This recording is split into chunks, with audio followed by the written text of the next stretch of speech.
So first of all, I thank Raja and the organizer for the invitation. I'm sorry I wasn't able to attend, but I had some previous commitments here at the lab.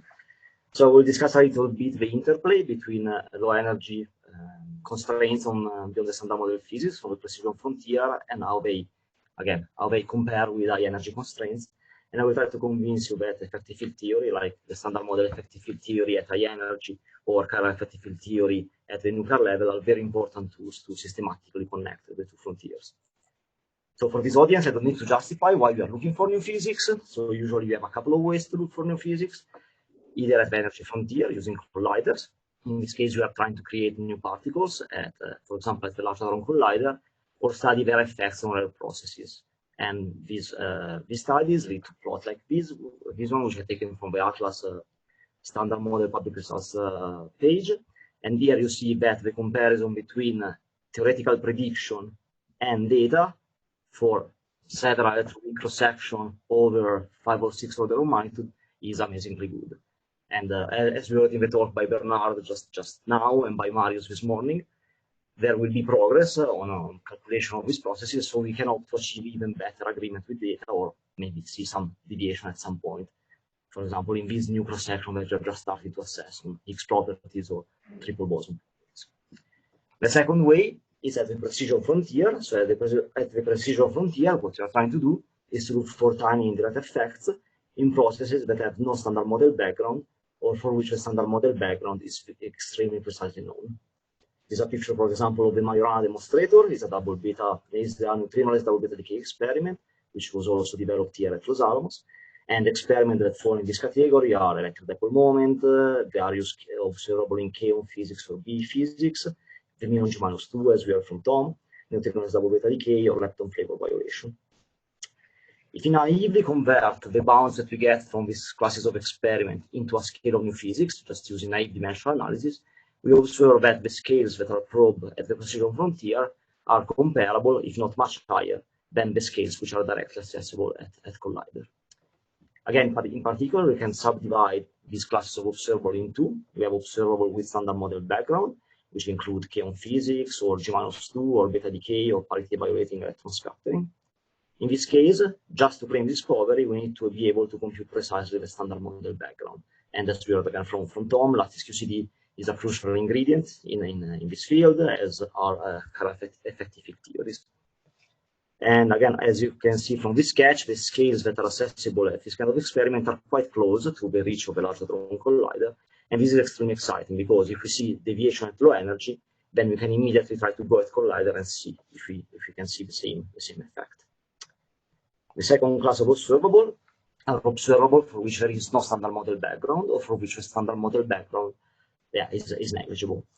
And in this class of observable, we have basically a test of fundamental symmetry, like baryon number, lepton number, or CP violation. In this case, we also need input from hadronic and nuclear theory in order to relate low energy observable to fundamental parameter in the theory, like QCD theta term or the neutrino Majorana mass. And only if we do that, then we will be able to compare the results from experiment at the precision frontier with what is probed, for example, in the next generation of oscillation experiments or the Large Hadron Collider. So again, the naive statement is that low energy probes are important. They are competitive and complementary to the energy frontier. We can ask a more quantitative question, that is, what can we learn from this complementarity? And a good way to address this question is to use effective field theory. The motivation is simple. So low energy experiments are sensitive to a variety of scales, from the scale of new physics, which I denote here by lambda, to the electroweak scale, to the scale lambda chi at which QCD becomes non-perturbative, to the typical scale of nuclear, atom, and atomic physics, which I denote schematically just by the pi on mass and pi. Effective field theory are useful because they allow to organize contribution to energy observable in a systematic expansion in a ratio of all these scales. This, for example, in one example of a new charge current induced by a right-handed W boson, a very heavy right-handed W boson that mixed with the standard WL. If the mass of the WR is much larger than the electroweak scale or a couple of TeV, we can integrate the WR out, and even at Collider, we can parameterize deviation from the standard model in terms of effective operator that will affect the Relian or associated production of a Higgs and a W. The standard model EFT is still too complicated of a theory to be useful at low energy. So in order to do calculation on hadrons and nuclei, we need to integrate out all these, all the standard model heavy particles, like the W and the Higgs, and this can be done more or less straightforwardly in perturbation theory, and match onto a low energy effective field theory, which is a Suttericus-1 invariant. So far so good. The next step down in energy consists in connecting this quark level theory onto a theory of hadrons like current effective field theory. So this matching is inherently non-perturbative. So as we heard in the previous talks by Tom and by Michael, we need, for example, lattice QCD. However, effective field theories are useful because they allow to organize the interaction that one needs at a given order in the expansion of m pi over lambda chi. And finally, just in a few cases, we can just work with nucleons. In most cases, experiments at the low energy frontier involve complicated nuclei, like germanium-76 or aluminum-27. In this case, we need to be able to go from a single nucleon or a few body description, which is at this stage in the game is more or less controlled, to many body calculation. And again, here we suffer from uncertainties in many body method, but there's been a lot of progress in the last few years. So the dream of all of us that work at the precision frontier is to have a smooth connection between all these scales and all of this effective field theory. But of course, there is a lot of work to do, especially in non-perturbative QCD, lattice QCD, and in few and many body methods. So in the rest of the talk, I will discuss this tower of effective field theory in just a couple of examples: electric dipole moment, new charge current interaction, and the Kapip anomaly, and if I have time, lepton flavor violation at the EST and at low energy. These are very personal choice of topic, and of course it doesn't make justice to a very broad field of low energy searches, which include G-2 and also all the experiment in the physics with the meson, where actually we have hints of deviation from a standard model. So this is just my personal choices. So let me start from EDMs. So EDMs probe CP violation, and they probe CP violation beyond the standard model. And as we heard yesterday from Gilly, we need CP violation beyond the standard model to create the observed matter-antimatter asymmetry. So there are strong motivation to believe that some CP violation will show up at some point. And for this reason, there is a very large and worldwide experimental program looking for electric dipole moments. The best limit at the moment are the electron EDM, Venusian, and Mercury. And again, if naively convert this into a scale of new physics, you go between 10 and 100 TeV. Even more exciting, the next generation of experiment will improve this bound from a factor that goes from 10 for the electron EDM to 10,000 from the radium EDM. So it's a very exciting time for EDM searches. What do these experiments probe? This is the same map that Bernard was showing. So in the standard model, we only have two sources of CP violation. We have the phase of the CKM matrix, which however does not contribute to electric dipole moment at an appreciable level, and the QC data term. So CP violation in the standard model is very specific. If you extend the standard model with the most general set of dimension 6 operator, on the other hand, we see that standard model that CP violation is no longer very specific. Roughly half of the standard model FT operator at dimension 6 can violate CP. And here I highlighted the one that violates CP even with a single generation, even with a single generation of quark. Of course, from the fact that we don't see a lot of CP violation around, we know that not all these operators will show up. So what do we learn from an EDM experiment? And to answer this question, let me just focus on a subset of this operator. Of the bosonic one, we have 6 bosonic operator, 2 with 3-gauge boson and 4 with gauge boson and Higgs. These are interesting because they arise in so-called universal theories and they naturally evade flavor bounds. So you can start at the electroweak scale with this class of operator. First step, as we said, is perturbative. We can match this 6 operator onto the lepton and quark electric dipole moment and the quark and gluon from electric dipole moment. And this is a sketch of a matching and loop. In the case of purely electroweak operator, they match onto lepton and quark EDM, so operator like this one here with a photon, and the matching is electroweak. So the suppression goes from a factor between 100 to roughly 1000 when you go to low energy, which is not a big deal for EDM experiment. In the case of gluonic operator, like the Higgs glue operator or the 3 gluon operator, the matching is strong, it's of order alpha S, And when you go from high energy to low energy, you basically lose only a factor of 10 through diagram, for example, through this one. What is interesting to notice that, again, this operator also induces flavor change in dipole, to diagram like this, for example, for the operator that coupled to 3-gauge boson. However, the chiral structure of this operator and the flavor structure are the same in the standard model, so the same gene cancellation that we see in the standard model happen for this dimension 6 operator. And for this reason, we have very weak bound from flavor physics. Step 2, we need to convert now the quark EDM and the quark chromo EDM, the quark level operator, we need to convert them into a neutron EDM or an electron EDM or nuclear EDM. So for the electron EDM, this is easy, nothing, and this step has no theoretical uncertainty. In the case of a quark level operator, we have two possible cases. We have the quark electric dipole moments. These are basically, as far as QCD is concerned, these are just quark bilinear. So in order to determine the EDM, we just need to determine the matrix element of a quark bilinear, and lattice QCD has made enormous progress in this field. So we have an evaluation of the neutron EDM with very small uncertainty of order of 10%, which is more than enough. Instead, for gluonic operators, like the quark chromo EDM or the gluon EDM, even though there has been a lot of effort in the lattice QCD community in the last 10 years or so, also from people in the room over there, at the moment, we still don't have control calculation. So we still need to resort to model like QCD sum rule, which inherently carry a large uncertainty. And as we will see, these uncertainties come back to bite you when you try to compare with colliders. Here I'm showing basically how to convert a quark level operator into a neutron EDM. One has to do the same for nuclear EDM, and the problem is even more complicated because of the uncertainty in nuclear physics. Okay, this is at low energy. How can we test this operator at high energy? We have a couple of ways. For the operator that coupled to 3-gauge boson, we can map them into anomalous WW gamma and WWG couplings. So for this LEP, already put bounds. LEP studies some W polarization measurements, which are sensitive to CP violation. This number will tell you much, but if you convert them into a scale, they probe coupling at the electroweak scale. However, LEP couldn't probe Higgs coupling or gluon coupling, and for this, the Large Hadron Collider offers many more possibilities. We can probe this coupling through diboson production, and in diboson, the Large Hadron Collider is already competitive with LEP.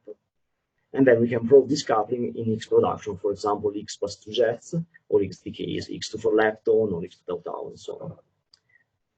And there are already bounds on CP odd observable constructed with, for example, with Higgs and 2 jets. Okay, finally, we can put everything together. Let's see. For example, let's start with weak operator, in which there are no gluons. In this case, the stronger constraints at low energy come from the electron EDM. And here I'm showing more or less the scale which are probed by the electron EDM, compared with the scale which are probed by collider. And you see that in a single coupling analysis, the electron EDMs, of course, go in and down, and you probe scales that go up to 10 TeV. However, if you turn on a couple of operators, you see that EDM only can constrain 2 directions in parameter space, basically because the neutron, mercury, and radium EDM are largely degenerate.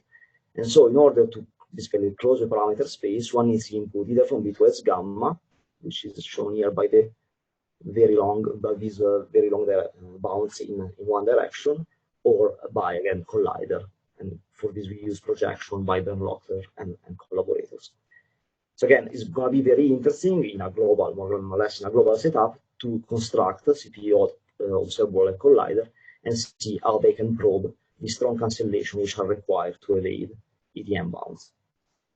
These are purely weak operators. If we go to a gluonic operator, we run onto the issue of theoretical uncertainties. Here in red and green are showing the kind of bounds that you get from the neutron EDM on purely gluonic operator.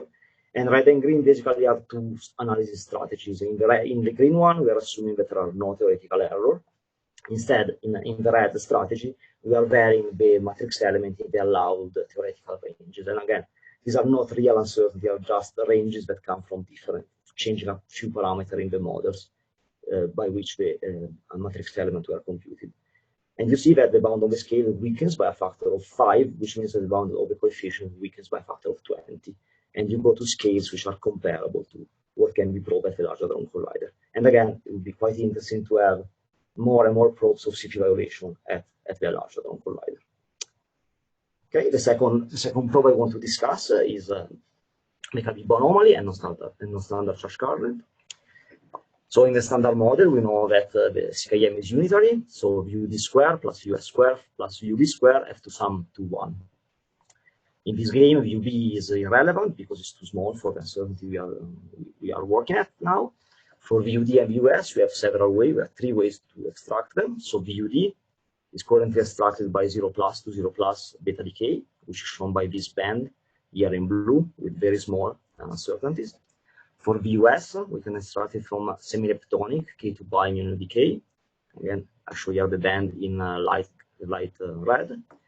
And finally, the ratio VUS over VUD is probed by the ratio of K2 mu over pi 2 mu, which is the band here in dark red. So in order to extract these 3 numbers, of course, we need nuclear and hadronic input. So in the case of kaon decays, we need a velocity specific calculation of Fk over pi and all the vector form factor and 0 momentum. And the uncertainty of these 2 numbers has reached a very impressive level of a few parts in 1000, thanks also to people that are over there in the room. In the case of beta decay, the error is dominated by electromagnetic correction and spin breaking correction to 0 plus Fermi decay, basically to a Fermi matrix Fermi.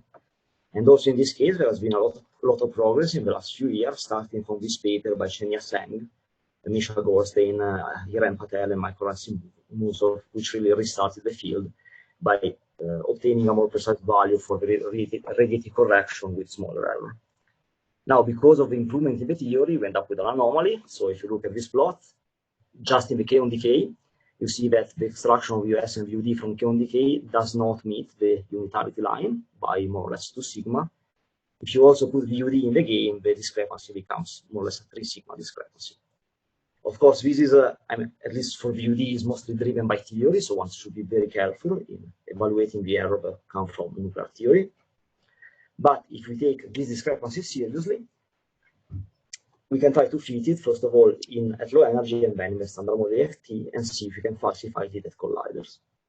So in order to fit it at low energy, we need to write down the most general charge current Lagrangian at low energy, which contains a new axial vector, scalar, pseudoscalar, and tensor current. And what you see from this plot in the paper by Vincenzo Cirigliano, Martin Gonzalez Alonso's collaborator is that you can try to extract the US from various standard model probes, and if you only put in the standard model and enforce unitarity, this extraction, of course, don't agree. If you put one of these new coupling or a couple of these new coupling, you can get all the lines to align, so you can get consistent extraction of US at the price of having some of these parameters be non-zero at the 3 sigma level. Again, if you convert this parameter into a scale, it's a scale of 3.5 to 70 eV, which is very exciting because we can probe this at the Large Hadron Collider. And indeed, if you now go from the low energy FT to SMEFT, contribution to this epsilon coming to form, come first of all from for fermion operator, like this operator C3RQ, okay, which I don't suppose you know about, or can come from vertex correction, so basically from new coupling of the W to the quark or to the lepton, like this operator C3Q5, whatever. And the same is true for attended current or for scalar, instead for scalar, pseudoscalar, and tensor operator, one only has for fermion interaction. So for fermion interaction, the tail of the Drellian spectrum already put very stringent constraints that basically almost rule out an explanation of the Kavli anomaly via for fermion operator. And again, this is sketched in these two plots at 13 TV and 8 TV that we did a few months ago. And again, these are just preliminary plots. In order to really constrain the Kavli anomaly, one should perform a full analysis of both charge current and neutral current Drellian at dimension 8, because dimension 8 is the first order at which the scalar, pseudoscalar, and tensor operator also contribute to the cross-section. And we have done some preliminary work with Raj and Frank. What about vertex correction? So vertex correction are also interesting. W vertex correction can be probed by z-pole observable via gauge invariance at this dimension 6, or more directly by WZ or WX production. And the WX and the WZ correction are very different energy dependence with respect to the. Emanuele, you're getting cut. Basically, the cancellation between T channel enhancement with energy. Hear me now? We hear you now, yes. And you Okay. have less than a minute, actually. Yeah, I'm done. And basically, I just wanted to point out that already existing analysis of WZ production basically rule out an explanation of the K-on anomaly by purely left-handed currents, but there is still some room for the K-Bibo anomaly. But this is exciting because I think by luminosity LHC we're really allowed to probe the full parameter space. Okay, so far I've taken the anomaly seriously. Of course, we need to validate nuclear theory and lattice QCD before we claim an anomaly. I will cut the left-on flavor violation and go to my conclusions. So I think I illustrated that there is complementarity between high energy and low energy, and effective field theory are a powerful tool to connect different frontiers. So looking forward, I think we should ask how robust are collider constraints that you get in the standard model EFT. And I think for this is important to extend the calculation to higher order in the coupling and also in the overland expansion. So for example, go to dimension 8, at least for some of the observable we care about. And in nuclear andronic theory, of course, you have a lot of work to do, really to extend the method that we have in lattice QCD and in ab initio method to process it with one or two weak currents, which are really limiting some of these low energy probes. Okay, thank you. Thank you very much, Emanuele.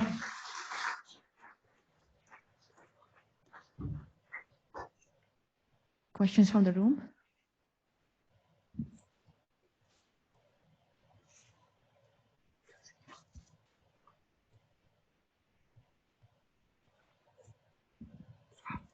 Do we have questions on Zoom? Okay, so I have one question for you, Emanuele. Can you hear me? Yeah. So what are the prospects of having a complete global SMEFT fit that includes both high energy and low energy data? And do you think we'll have enough observables to deal with all the flat directions and make all of this meaningful? So I think the problem at low energy, at least for EDM and for beta decay, is that I think we need really to validate the uncertainties before we go into a global fit. Right? And this is true in particular of nuclear uncertainties. So before we embark in a full project of a global fit, I would like to have more control uncertainties, and this is work in progress, and it's not an easy problem, especially for 0+ to 0+. Concerning free direction, I think in the EDM paradigm, I think it's quite exciting because there are at least 6 or 7 probes which can probe different combination of couplings. There are several flavors observable. In beta decay, you have not only rates, but you also have spectra, which are quite sensitive to physics beyond the standard model. So I think once one controls uncertainty, then a global fit is feasible. Of course, you don't probe some sectors SMEFT. You won't probe the Higgs sector very well, but for that we have colliders, I guess. Thank you. More questions? Yes, Nathaniel. Sure, last one. Thanks, Emanuele. This is Nathaniel Craig. So I guess one question I had for you, of course, what's baked into all of this is using the standard model EFT as an expansion in V over lambda in the high energy part.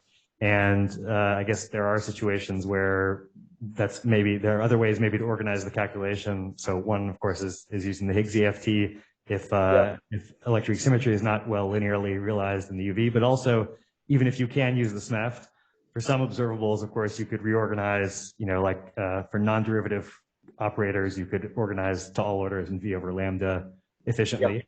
Yep. Do you have any thoughts on, do you think either of those directions also has an interesting role to play here?